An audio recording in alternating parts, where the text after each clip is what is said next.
বাংলাদেশি পেঁয়াজ চাষি কৃষক ভাইদের যে কতটা অবনতি, কতটা অনুন্নত, তারা কতটা কলুষিত জীবনযাপন করছেন সে বিষয়ে আমরা একজন পেঁয়াজ চাষি কৃষক ভাইয়ের কাছ থেকে জানব।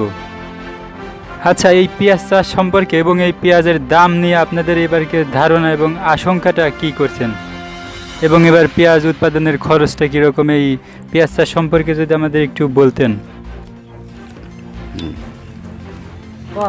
আচ্ছা, কোন সমস্যা নেই, না একটু কোন সমস্যা।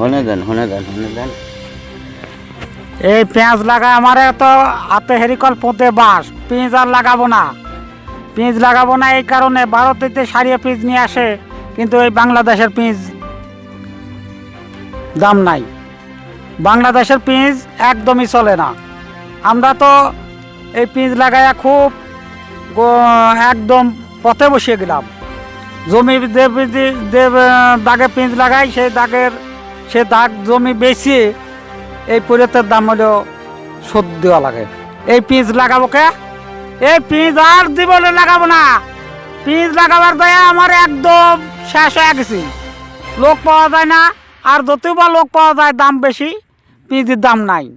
আমরা কৃষক একদম শেষ হয়ে গেলাম।